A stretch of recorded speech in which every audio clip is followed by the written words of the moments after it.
सभी दोस्तों को नमस्कार। स्वागत करता हूं आपका अपने इस चैनल गॉड ऑनलाइन क्लासेस में। दोस्तों, जैसा कि हम केंद्रीय शिक्षक पात्रता परीक्षा सीटेट की तैयारी कर रहे हैं और इसके जो ऑनलाइन एग्जाम होने वाले हैं बहुत जल्दी आप लोगों के सामने होंगे। 15 दिसंबर के बाद कभी भी आप लोगों के एग्जाम हो सकते हैं दोस्तों। तो हिंदी भाषा का जो शिक्षण शास्त्र है दोस्तों, इसके ऊपर लगातार दूसरी वीडियो आप लोगों के सामने लेकर के आ रहा हूँ। यद्यपि मैं यूटेट के लिए दोस्तों काफ़ी सारी वीडियोस बना चुका हूं हिंदी भाषा के शिक्षण शास्त्र के लिए, जो कि आप लोगों के लिए सीटेट में भी काम आएगी दोस्तों। क्योंकि सीटेट में आपको पता होना चाहिए कि जो पेपर होते हैं वो अंडरस्टैंडिंग लेवल के होते हैं, और अंडरस्टैंडिंग हमारी तभी जा करके बनती है जब हमारे पास कलेक्शन होता है बहुत सारे क्वेश्चनों का दोस्तों। तो पेडागोजी ऑफ हिंदी लैंग्वेज के अंतर्गत ये दूसरी वीडियो है, और इससे पूर्व भी मैं सामाजिक अध्ययन के विभिन्न प्रकार की वीडियोस भी बना चुका हूं दोस्तों। उसमें मैराथन क्लासेस भी दे चुका हूं सीटेट के लिए, तो आप उनका भी अवलोकन कीजिएगा। तो आज की इस हिंदी भाषा के शिक्षण शास्त्र की कक्षा में पहले क्वेश्चन में बढ़ने से पहले आप लोगों से एक छोटा सा अनुरोध रहेगा कि अगर आपने अभी तक चैनल को सब्सक्राइब नहीं किया है दोस्तों, तो चैनल को जरूर सब्सक्राइब कर लीजिएगा। तो बढ़ते हैं पहले क्वेश्चन की ओर। पहला क्वेश्चन आ रहा है कि भाषा शिक्षण में दृश्य श्रव्य साधनों के प्रयोग का मुख्य प्रयोजन है। तो दृश्य श्रव्य साधनों के प्रयोग का मुख्य प्रयोजन क्या है भाषा शिक्षण में? तो यहाँ पर ऑप्शन आ रहा है विद्यार्थियों की विभिन्न इंद्रियों को क्रियाशील बनाना, शिक्षण में विविधता लाना, रोचकता का संचार करना, या मनोरंजन करना। तो देखिए दोस्तों, ऑप्शन तो सभी लगभग लगभग सही लग रहे हैं, लेकिन दृश्य श्रव्य साधनों का प्रयोग जो मुख्य रूप से किया जाता है कि विभिन्न इंद्रियों को क्रियाशील बनाने के लिए, बच्चों की जो इंद्रियां होती हैं उनको क्रियाशील बनाने के लिए दृश्य और श्रव्य साधनों का प्रयोग किया जाता है दोस्तों। तो ये इंपॉर्टेंट क्वेश्चन है और कई बार पूछ लिया जाता है दोस्तों। नेक्स्ट क्वेश्चन पे चलेंगे। अर्थ ग्रहण के कौशल के विकास के लिए अधिक उपयोगी है। तो अर्थ ग्रहण यानी कि कोई चीज का अर्थ समझना है, तो अर्थ ग्रहण करना है, तो अर्थ ग्रहण के कौशल के विकास के लिए अधिक उपयोगी है समाचार वाचन, व्याकरण शिक्षा, मौन वाचन, या स्वसर वाचन। ठीक है, तो दोस्तों यहाँ पर जो इसका आंसर हो जाएगा अर्थ ग्रहण के कौशल के विकास के लिए जो सबसे ज़्यादा उपयोगी होता है वो होता है दोस्तों मौन वाचन। याद रखिएगा, मौन तरीके से यानी कि मुंह के अंदर जब अपना वाचन करता है तो उस समय ज़्यादा अर्थ समझ में आता है दोस्तों। तो इंपॉर्टेंट क्वेश्चन है, तो मौन वाचन अर्थ ग्रहण के लिए सबसे ज़्यादा उपयोगी है दोस्तों। नेक्स्ट क्वेश्चन पे चलेंगे। वर्तमान परीक्षा प्रणाली में दोष है। तो वर्तमान परीक्षा प्रणाली में क्या दोष हो सकते हैं? इसमें संपूर्ण पाठ्यक्रम के अध्ययन की आवश्यकता नहीं रहती है। वास्तव में आजकल क्या हो जा रहा है कि पूरे पाठ्यक्रम को इकाइयों में तोड़ करके विभिन्न प्रकार की, जैसे मंथली टेस्ट, उसके बाद हाफ ईयरली, उसके बाद एनुअल, तो उसमें कट कट करके इकाइयों को क्या किया जाता है, एग्जाम किया जाता है। यानी कि हम ये कह सकते हैं कि जो परीक्षा ली जाती है, जिससे कि संपूर्ण जो अध्ययन होता है उसका क्या नहीं होता है, हम ये कह सकते हैं कि उसकी परीक्षा नहीं हो पाती है। ठीक है, तो ये दोस्तों बना ही हुआ है जो अब विद्यार्थियों द्वारा अर्जित योग्यता का सही मूल्यांकन नहीं करता है। तो अर्जित योग्यता हो सकता है कि बच्चे ने कितना पढ़ा है और पेपर किस तरीके का दिया गया था। ठीक है, तो अर्जित योग्यता का मूल्यांकन भी नहीं करता है दोस्तों। तो ये बात भी सत्य है, और इसमें अंकन की कोई सुनिश्चित मापदंड नहीं है। जो अंक दिए जाते हैं बच्चों को उसका एक सुनिश्चित मापदंड नहीं है, ये भी है ही एक दोष एक प्रकार का। तो वर्तमान परीक्षा प्रणाली में अगर हम दोष की बात करेंगे तो ये सभी आ जाएंगे दोस्तों इसके अंतर्गत। ठीक है, नेक्स्ट क्वेश्चन पे चलेंगे दोस्तों। किसका संबंध बोलने के कौशल के विकास से नहीं है? तो बोलने के कौशल के विकास से किसका संबंध नहीं है? यहां पर है सस्वर वाचन, शुद्ध उच्चारण, कविता पाठ, या प्रतिलिपि। तो देखिए दोस्तों, सस्वर वाचन, शुद्ध उच्चारण और कविता पाठ, इसका बोलने के कौशल के विकास से इसका संबंध होता है। लेकिन प्रतिलिपि एक ऐसी चीज है जिसका लेखन कौशल से संबंध है। प्रतिलिपि का संबंध किससे है? लेखन कौशल से दोस्तों। तो इसका ये आपको नहीं छांटना था, तो आपका आंसर बन जाएगा प्रतिलिपि यहां पर। ठीक है दोस्तों, नेक्स्ट क्वेश्चन पे चलेंगे। मुहावरे और लोकोक्तियों का प्रयोग के संदर्भ में कौन सा कथन उचित है? तो मुहावरे और लोकोक्तियों का प्रयोग के संदर्भ में कौन सा कथन उचित है? यह भाषा का अनिवार्य हिस्सा है, यह भाषा प्रयोग को प्रभावी बनाते हैं, यह भाषा को नियंत्रित करते हैं, भाषा का अलंकरण इनका कार्य है। तो देखिए दोस्तों, जो मुहावरे और लोकोक्तियों का जो हम प्रयोग करते हैं अपनी भाषा में, तो ये भाषा को प्रभावी बनाने के लिए किया जाता है। ऑप्शन नंबर 2 इसका एग्जैक्ट आंसर हो जाएगा कि यह भाषा प्रयोग को प्रभावी बनाते हैं, इसीलिए मुहावरे और लोकोक्तियों का प्रयोग किया जाता है दोस्तों। तो भाषा प्रयोग को प्रभावी बनाने के लिए मुहावरे और लोकोक्तियों का प्रयोग किया जाता है दोस्तों। नेक्स्ट क्वेश्चन पे बढ़ेंगे दोस्तों। नीता ने सभी बच्चों को एक अनुच्छेद दिया जिसमें प्रत्येक 5वें शब्द की जगह रिक्त स्थान था जिसे बच्चों को भरना था। नीता ने किसका प्रयोग किया? ठीक है, तो नीता क्या करती है, इस तरीके से 5 अक्षर कुछ लिखती है, उसके बाद रिक्त स्थान छोड़ती है, फिर 5 अक्षर कुछ और लिख देती है। ठीक है, और फिर रिक्त स्थान छोड़ती है, फिर इस तरीके से 5। तो इस तरीके का जो टेस्ट होता है दोस्तों, उसे क्या कहा जाता है? तो पठन परीक्षण, लेखन परीक्षण, व्याकरण परीक्षण या क्लोज परीक्षण। तो याद रखिएगा दोस्तों, जो इस तरीके का 5वीं या एक निश्चित समय अंतराल के बाद जब अक्षरों में रिक्त स्थान छोड़ा जाता है, उसे हमेशा याद रखेंगे दोस्तों, क्लोज परीक्षण कहा जाता है। उसे क्या कहा जाता है? क्लोज परीक्षण कहा जाता है दोस्तों। तो याद रखेंगे, ये क्वेश्चन भी इंपॉर्टेंट है और आ सकता है दोस्तों, पूछा जा सकता है। ठीक है, नेक्स्ट क्वेश्चन पे चलेंगे। सुनीता अक्सर, यहां पर ये 100 बना रखी है, इसको बोलते हैं तालव्य 100 को दंती 100 बोलती है। ठीक है, तालव्य 100 को क्या बोलती है? दंती 100 बोलती है। सुनीता की भाषा शिक्षिका के रूप में आप इस स्थिति के बारे में क्या कहेंगे? तो ऐसी स्थिति में क्या कहेंगे? जैसे कई बार आपने सुना होगा दोस्तों, लोग पानी को पानी बोल देते हैं। ठीक है, यहाँ पर वही बात हो रही है कि 100 को ये 100 बोला जा रहा है, यानी कि तालव्य 100 को दंती 100 कहा जा रहा है। तो इस स्थिति के बारे में क्या कहा जा सकता है कि भाषा का त्रुटि का होना, भाषा का त्रुटि का होना, या क्षेत्रीय भाषा का प्रभाव, या भाषा का ज्ञान का अभाव, या भाषा प्रयोग में लापरवाही। तो देखिए दोस्तों, यहाँ पर जो ये इस तरीके की दिक्कतें आती हैं, जहाँ पर अक्षरों, मिलते जुलते अक्षरों का प्रयोग किया जाता है, वहाँ पर हमेशा क्षेत्रीय भाषा का प्रभाव होता है। ठीक है, 100 को अगर 100 बोलना या 9 को अणो बोलना, ये क्षेत्रीय भाषा के प्रभाव के कारण ही होते हैं दोस्तों। ठीक है, तो ये चीज़ आप लोग क्लियर अपने माइंड में रख लेंगे। नेक्स्ट क्वेश्चन पे चलते हैं। सामाजिक अंतर क्रिया, सामाजिक अंतःक्रिया की अवधारणा किससे संबंधित है? ये अंतः है दोस्तों। ठीक है, अंतःक्रिया की अवधारणा किससे संबंधित है? तो सामाजिक अंतःक्रिया की अवधारणा किसने दी थी? यहाँ पर ऑप्शन है स्पियर, जीन प्याजे, थॉमस की और वाइगोत्स्की। ठीक है, तो याद रखेंगे दोस्तों, सामाजिक अंतःक्रिया की जो अवधारणा दी थी वो दी थी वाइगोत्स्की ने। याद रखेंगे, वाइगोत्स्की की थी सामाजिक अंतःक्रिया की अवधारणा। ठीक है, नेक्स्ट क्वेश्चन पे चलेंगे। कौन सा प्रश्न कक्षा में बहुभाषिकता को पोषित करता है? तो बहुभाषिकता को पोषित कौन सा प्रश्न करेगा? एक अच्छी लगने वाली महक को क्या कहेंगे?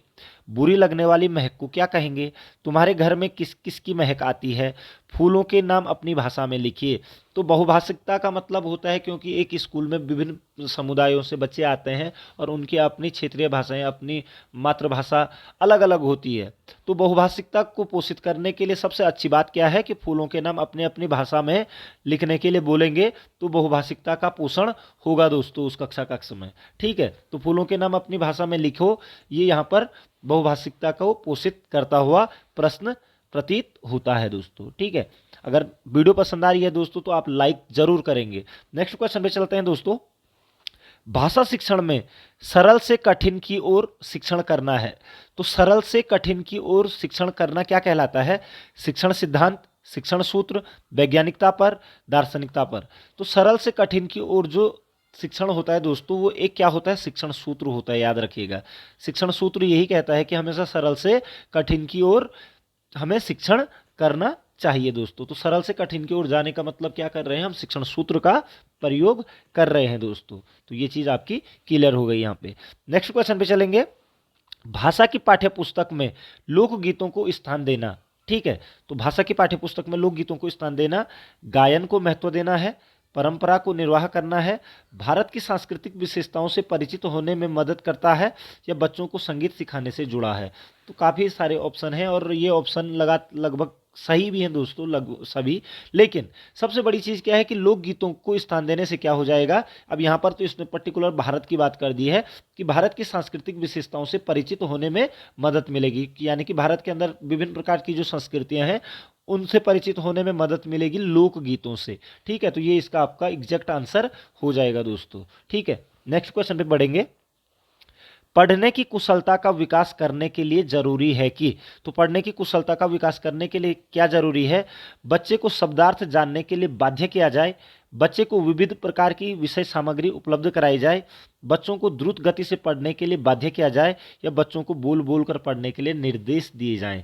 तो यहाँ पर है पढ़ने की कुशलता, पढ़ने की कुशलता के लिए क्या किया जाना चाहिए? देखिए दोस्तों, बाध्य तो कहीं पर भी नहीं किया जा सकता है, ठीक है। और विषय सामग्री अगर उपलब्ध करा भी दी जाए, लेकिन अगर वो पढ़ना नहीं चाह रहा है तो उसकी पढ़ने की कुशलता नहीं आ पाएगी। लेकिन अगर बच्चे को बोल बोल कर पढ़ने के लिए निर्देशित किया जाता है, निर्देश दिए जाते हैं, तो उसकी पढ़ने की कुशलता का विकास जरूर होगा दोस्तों। तो ये इसका क्या हो जाएगा?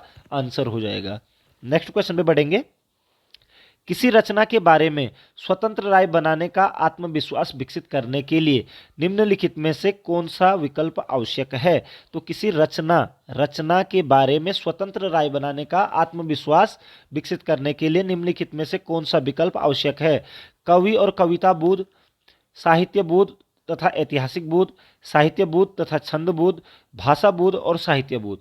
तो देखिए दोस्तों, कोई भी चीज़ अगर हम अपनी राय रखते हैं तो उसके लिए भाषा की ज़रूरत हमें सबसे ज़्यादा पड़ती है, और स्वतंत्र राय और आत्मविश्वास जगाना है तो उसके अंदर साहित्य बोध का भी होना जरूरी है। तो भाषा बोध और साहित्य बोध इसका एग्जैक्ट आंसर हो जाएगा दोस्तों, कि किसी रचना के बारे में स्वतंत्र राय बनाने का आत्मविश्वास विकसित करने के लिए भाषा बोध और साहित्य बोध का विकल्प सबसे ज्यादा आवश्यक हो जाएगा दोस्तों, ठीक है।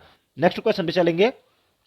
पाठ्यचर्या सहगामी क्रियाएं, ठीक है, जैसे गीत, संवाद, अंत्याक्षरी, भाषण, वाद विवाद आदि डैश में सहायक हैं, ठीक है। तो अंत्याक्षरी, भाषण, वाद विवाद किस में सहायक हैं? भाषा और साहित्य को समझने में, अधिक अंक प्राप्ति करने में, समय और श्रम की बचत करने में, किसी शिक्षक के काम के बोझ को कम करने में। तो देखिए दोस्तों, ऑप्शन पहला जो लग रहा है, भाषा और साहित्य को समझने में, ठीक है। गीत, संवाद, अंताक्षरी, भाषण, वाद विवाद, ये क्या होते हैं? सहायक होते हैं भाषा और साहित्य को समझने में दोस्तों। तो इंपॉर्टेंट है ये भी अपने आप में दोस्तों, ठीक है, यद्यपि ऑप्शन से एग्जैक्ट पता चल जा रहा है। नेक्स्ट क्वेश्चन पे चलेंगे। गद्य शिक्षण उद्देश्यों कौन सा पक्ष शामिल नहीं है? कि गद्य शिक्षण के उद्देश्य में कौन सा पक्ष शामिल नहीं है, ठीक है। तो शब्द भंडार का विकास, कल्पनाशीलता का विकास, सृजनात्मकता का विकास, या भाषा के लिखित रूप से परिचय। तो देखिए दोस्तों, जब गद्य शिक्षण करते हैं तो शब्द भंडार का विकास भी होता है, कल्पनाशीलता का विकास भी होता है और सृजनात्मकता का विकास भी होता है। लेकिन भाषा के लिखित रूप से परिचय होगा भी और नहीं भी होगा, ये चीज़ कहा नहीं जा सकती है, ठीक है ना। तो ये इसका नहीं है बोल रहा है, तो भाषा के लिखित रूप से परिचय नहीं होता है गद्य शिक्षण के उद्देश्यों में, ठीक है। ये चीज़ आप लोग क्लियर माइंड में रख लेंगे। नेक्स्ट क्वेश्चन पे चलेंगे। नाटक शिक्षण की उपयुक्त विधि है। तो नाटक शिक्षण की उपयुक्त विधि क्या है? रंगमंच प्रणाली, कक्षाभिनय प्रणाली, अर्थबोध प्रणाली या व्याख्या प्रणाली। तो नाटक शिक्षण दोस्तों, नाटक शिक्षण करा रहे हैं आप कक्षा में, तो उसकी उपयुक्त विधि क्या होगी? कि कक्षा के ही अंदर क्या किया जाए? अभिनय करवाया जाए, यानी कि कक्षाभिनय प्रणाली सबसे उपयुक्त प्रणाली या उपयुक्त विधि मानी जाएगी नाटक शिक्षण के लिए, कक्षाभिनय प्रणाली दोस्तों। तो ये चीज़ें आप लोगों को थोड़ा सा समझनी होती हैं और आपके आंसर सही हो जाते हैं वहाँ पर। नेक्स्ट क्वेश्चन पे चलेंगे। एकांकी पाठ मुख्यतः किसमें सहायता करते हैं? ठीक है, तो एकांकी पाठ किस चीज़ में सहायता करते हैं? लेखन कौशल का विकास, संदर्भ के अनुसार उचित उतार चढ़ाव के साथ बोलना, वाक्य संरचना की जानकारी, अभिनय की कुशलता। तो देखिए दोस्तों, जो एकाकी पाठ होते हैं जो, वो हमेशा संदर्भ के अनुसार उचित उतार चढ़ाव के साथ बोलने में सहायता करते हैं दोस्तों। संदर्भ के अनुसार, जैसा संदर्भ है उसी के अनुसार उतार चढ़ाव के साथ बोलने में सहायता करते हैं एकाकी पाठ दोस्तों, ठीक है। नेक्स्ट क्वेश्चन पे चलेंगे। साहित्य की किस विधा के शिक्षण में स्वसर पठन सर्वाधिक अपेक्षित है? ठीक है, यानी कि स्वसर पठन किसमें होता है? साहित्य की किस विधा में? तो एकांकी, जीवनी, आत्मकथा या संस्मरण। तो संस्मरण, आत्मकथा और जीवनी में स्वसर पठन अपेक्षित नहीं होता है दोस्तों, बल्कि एकांकी के लिए स्वस्वर पठन की आवश्यकता होती ही होती है दोस्तों, क्योंकि उसे उतार चढ़ाव के साथ और एक स्वर में करना पड़ता है, पढ़ना पड़ता है दोस्तों, ठीक है। तो याद रखेंगे, साहित्य की किस विधा में शिक्षण में स्वस्वर पठन सर्वाधिक अपेक्षित है? एकांकी में। काव्य में तो होता ही है, लेकिन एकांकी में भी होता है दोस्तों, ठीक है। नेक्स्ट क्वेश्चन पे चलेंगे। नाटक, गद्य और पद्य हमारी डैश संवेदना को धार प्रदान करने के साथ साथ हमारे जीवन के डैश पहलू को समृद्ध करते हैं। सही विकल्प होगा। तो देखिए दोस्तों, नाटक, गद्य और पद्य हमारी किस संवेदना को धार प्रदान करते हैं? भाषा को। ठीक है, तो भाषिक और हमारे जीवन के किस पहलू को समृद्ध करते हैं? तो ज्ञानात्मक पहलू को समृद्ध करते हैं। तो भाषिक और ज्ञानात्मक यहां पर आंसर हो जाएगा दोस्तों। ठीक है, तो ये चीज याद रख लीजिएगा कि नाटक, गद्य और पद्य हमारी भाषिक संवेदना को धार प्रदान करने के साथ साथ हमारे जीवन के ज्ञानात्मक पहलू को समृद्ध करते हैं दोस्तों। तो ऑप्शन नंबर डी इसका आंसर बन जाएगा। नेक्स्ट क्वेश्चन पे चलेंगे। मोहन की शिक्षिका केवल उसकी व्याख्या संबंधित त्रुटियों को दूर करती है। तो उसकी जो व्याख्या में जो त्रुटियां रह जाती हैं उनको दूर करती है। तो यह है उपचारात्मक शिक्षण नहीं है। उपचारात्मक शिक्षण है, स्पष्टतः का नहीं कहा जा सकता है, यह निदानात्मक परीक्षण है। तो देखिए दोस्तों, व्याख्या संबंधित त्रुटियों को अगर दूर किया जा रहा है तो कहीं ना कहीं ये क्या हो जाएगा? उपचारात्मक शिक्षण कहलाएगा दोस्तों। ठीक है, क्योंकि उपचारात्मक शिक्षण में भी हम क्या करते हैं? किसी एक चीज को का निदान किया जाता है और उसके बाद उसका उपचार किया जाता है। ठीक है, तो यहाँ पर व्याख्या संबंधित त्रुटियों का उपचार किया जा रहा है दोस्तों। ठीक है ना, तो उपचारात्मक शिक्षण हो जाएगा। नेक्स्ट क्वेश्चन पे चलेंगे। उपचारात्मक शिक्षण महत्वपूर्ण भूमिका निभाता है। ठीक है, तो उपचारात्मक शिक्षण महत्वपूर्ण भूमिका किसमें निभाता है? कहानी याद करने में, कविता याद करने में, नाटक खेलने में, उच्चारण संबंधी दोषों के निवारण में। तो देखिए दोस्तों, कहानी याद करना, कविता याद करना, नाटक लेखन, ये आदमी के क्या है? ठीक है, ये अपने कौशल होते हैं, उनकी मेमोरी के आधार पर होते हैं। ठीक है, लेकिन उच्चारण संबंधी दोष के निवारण में उपचारात्मक शिक्षण सबसे ज्यादा क्या कर सकता है? महत्वपूर्ण भूमिका निभा सकता है इन चार विकल्पों में से। तो ये इसका आंसर हो जाएगा दोस्तों कि उच्चारण संबंधी दोषों के निवारण में उपचारात्मक शिक्षण महत्वपूर्ण भूमिका निभाता है दोस्तों। नेक्स्ट क्वेश्चन पे बढ़ेंगे दोस्तों। निम्नलिखित में से कौन सा भाषा की कक्षा में कहानी सुनाने का मूल उद्देश्य है? तो भाषा की कक्षा में कहानी सुनाने का मूल उद्देश्य क्या है? बच्चों का मनोरंजन करना, बच्चों की कल्पना शक्ति का विकास करना, बच्चों में किसी वाक्य को सुनकर उसे दोहराने की क्षमता का विकास करना, या बच्चों को अनुशासन में रखना। तो याद रखिए, कहानी सुनाने का मूल उद्देश्य क्या होता होगा?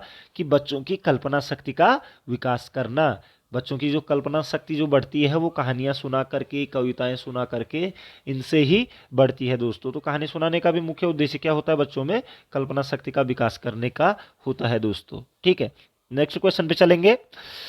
अश्विन किसी पाठ्य सामग्री में से और दूसरों द्वारा बोली गई किसी भी बात में से कुछ शब्दों की पहचान कर लेता है, परंतु इन शब्दों का प्रयोग स्वयं नहीं कर पाता है।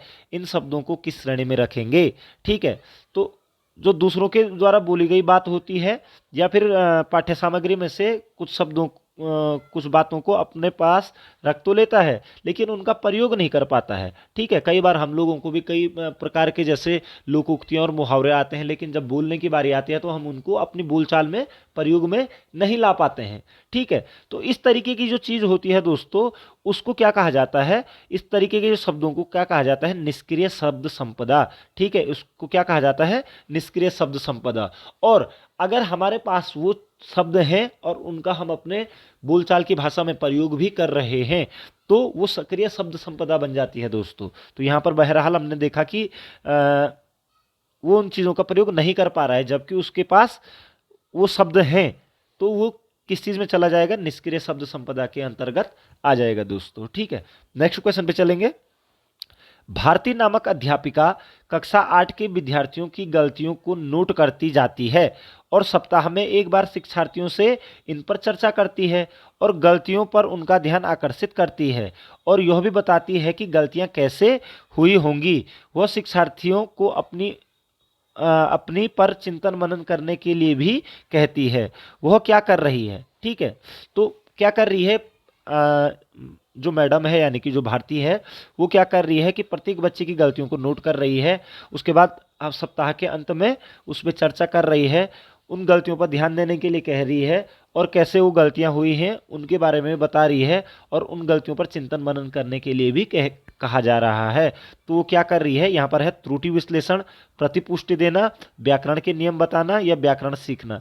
ठीक है, तो देखिए दोस्तों, जब भी इस तरीके की बात होती है कि पहले कोई चीज़ नोट डाउन की जाए, गलतियों को नोट किया जाए, उसके बाद उनके बारे में बताया जाए, वो गलतियां कैसे हुई होंगी उनके बारे में, और फिर उस पर चिंतन मनन करने के लिए और अच्छा करने के लिए कहा जाए, तो इसे कहते हैं फीडबैक। और फीडबैक को हिंदी में ही कहते हैं प्रतिपुष्टि देना।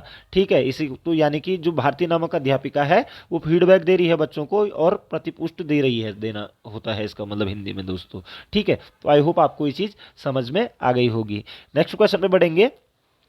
कौन सी गतिविधि पोर्टफोलियो आंकलन से संबंधित है? तो पोर्टफोलियो आंकलन में होता क्या है दोस्तों, आपको पता होना चाहिए कि जो टीचर होते हैं वो बच्चों का जो सारा रिकॉर्ड होता है उसको चरणबद्ध तरीके से क्या कर लेते हैं, कमेंट लिखते हैं, उन पर टिप्पणी लिखते हैं और उनका एक रिकॉर्ड बनाते हैं जो भी बच्चों के द्वारा अधिगम किया जाता है दोस्तों प्रत्येक चरण का। ठीक है, तो वही है कि पोर्टफोलियो आंकलन भी इसी से संबंधित है कि अध्यापक शिक्षार्थियों के अधिगम के प्रत्येक चरण के बारे में टिप्पणी लिखते हैं और उनका रिकॉर्ड रखते हैं। यही पोर्टफोलियो आकलन भी होता है दोस्तों, याद रखेंगे आप लोग। ठीक है, कि अध्यापक शिक्षार्थियों के अधिगम के प्रत्येक चरण, अधिगम यानी कि जहां पर सीख रहा है बच्चा वहां से प्रत्येक चरण के बारे में टिप्पणी लिखते हैं, चाहे अच्छा है गलत है कोई कमी है तो वो लिख रहा है। ठीक है, और उसका रिकॉर्ड रखते हैं अपने पास, उसी को पोर्टफोलियो आकलन कहा जाता है दोस्तों। तो ये चीज आप लोग क्लियर रखेंगे अपने माइंड में। नेक्स्ट क्वेश्चन में बढ़ेंगे। एक अध्यापक कक्षा 8 के विद्यार्थियों को 10 वाक्यों का एक अनुच्छेद पढ़कर सुनाती है और उन्हें ध्यान से सुनने के लिए कहती है। शिक्षार्थियों से कहा जाता है कि वे श्रवण के आधार पर इस अनुच्छेद को पुनः लिखें। अनुच्छेद में आए शब्दों और वाक्यों को उसी तरह से लिखने की जरूरत नहीं है, उन्हें अनुच्छेद के अर्थ को ध्यान में रखना है। इस गतिविधि को क्या कहेंगे? ठीक है, कि पहले कोई अनुच्छेद सुनाया गया और उसके बाद उस अनुच्छेद को लिखने के लिए बोला गया कि अपने आप लिखिए, और जैसा अनुच्छेद पढ़कर सुनाया गया जरूरी नहीं है कि उन्हीं शब्दों का प्रयोग करें। तो इस तरीके के गतिविधि को क्या कहेंगे? यहाँ पर ऑप्शन है अनुच्छेद, श्रुतलेख, पारस्परिक श्रुतलेख, वाक्यों द्वारा श्रुतलेख या व्याकरण अनुवाद श्रुतलेख। तो देखिए दोस्तों, वाक्यों द्वारा श्रुतलेख और व्याकरण अनुवाद श्रुतलेख तो हो नहीं सकते हैं। ठीक है, अब यहाँ पर एक है पारस्परिक श्रुतलेख। पारस्परिक श्रुतलेख क्या होता है कि पहले मैंने बोला और आपने लिखा, फिर आपने बोला और मैंने लिखा, तो पारस्परिक श्रुतलेख भी यहाँ पर नहीं हो रहा है। अनुच्छेद श्रुतलेख यहाँ पर है दोस्तों, क्योंकि पहले सुनाया गया और उसके बाद उसे लिखने के लिए कहा गया। तो अनुच्छेद श्रुतलेख में ऐसा ही होता है कि पहले आपको कोई कहानी सुनाई जाती है और उसके बाद उसे आप लिखते हैं दोस्तों। तो इसका आंसर हो जाएगा। नेक्स्ट क्वेश्चन में बढ़ेंगे दोस्तों। उत्साह किस रस का स्थायी भाव है? तो उत्साह किस रस का स्थायी भाव यहाँ पर है? करुण रस, वीर रस, हास्य रस या श्रृंगार रस। तो उत्साह जो दोस्तों स्थायी भाव है वो है आपका वीर रस का। ठीक है, बाकी करुण रस का आपको पता ही है, शोक होता है। ठीक है, शोक, हास्य रस का हास, ठीक है, और श्रृंगार रस का रति। ठीक है, तो ये इसके स्थायी भाव होते हैं। कई बार इससे भी रिलेटेड एक क्वेश्चन आ जाते हैं दोस्तों व्याकरण से संबंधित। नेक्स्ट क्वेश्चन में बढ़ेंगे। अष्टछाप के कवि नहीं है, तो यहाँ पर ऑप्शन है नाभादास, कृष्णदास, परमानंद दास या नंददास। तो याद रखना दोस्तों, जो नाभादास हैं ये अष्टछाप के कवि नहीं है, पिछली बार पूछा भी गया था। बाकी कृष्णदास, परमानंद दास, नंददास, सूरदास, कुंभन दास, ये काफ़ी सारे अष्टछाप के कवि हैं दोस्तों। तो नाभादास अष्टछाप के कवि में नहीं है दोस्तों, ये चीज़ आप लोग क्लियर अपने माइंड में रख लीजिएगा। नेक्स्ट क्वेश्चन में चलेंगे। जो वाणी द्वारा व्यक्त न किया जा सके, यानी कि जब जो बोली के द्वारा व्यक्त न किया जा सके उसे क्या कहेंगे? जो वाणी के द्वारा व्यक्त न किया जा सके उसे कहा जाता है, एक शब्द कहना है, आत्म साक्षात्कार, स्वानुभूति, अनिर्वचनीय या रहस्य। तो जो दोस्तों वाणी के द्वारा व्यक्त नहीं किया जा सकता है उसे कहा जाता है अनिर्वचनीय। क्या कहा जाता है उसे? अनिर्वचनीय कहा जाता है दोस्तों, जो वाणी के द्वारा व्यक्त नहीं किया जा सकता है तो अनिर्वचनीय कहा जाता है उसे। ठीक है, ये चीज आप लोग क्लियर रख लेंगे। नेक्स्ट क्वेश्चन में बढ़ेंगे। पेड़ से बंदर कूदा वाक्य में कौन सा कारक है? ठीक है, तो पेड़ से बंदर कूदा यानी कि पेड़ से बंदर कूद रहा है, यानी कि अलग हो रहा है बंदर। ठीक है ना, तो अलग होने की दिशा में कौन सा कारक होता है दोस्तों? तो याद रखिएगा अपादान कारक। ठीक है, अपादान कारक है यहाँ पर, पेड़ से बंदर कूदा। ठीक है, तो इस तरीके से भी क्वेश्चन आ जाते हैं। तो आशा करता हूं दोस्तों कि आपको वीडियो जरूर समझ में आ गई होगी। अगर आपको समझ नहीं आती है तो आप मुझे कमेंट सेक्शन में भी जरूर पूछ सकते हैं। अगर कोई क्वेश्चन में आपको कोई डाउट होता है दोस्तों, तो मैं आप लोगों को ज़रूर बताने की कोशिश करूँगा। बहरहाल आपका समय शुभ हो, आपके उज्जवल भविष्य की कामना करता हूँ। मिलते हैं नेक्स्ट वीडियो में दोस्तों, तब तक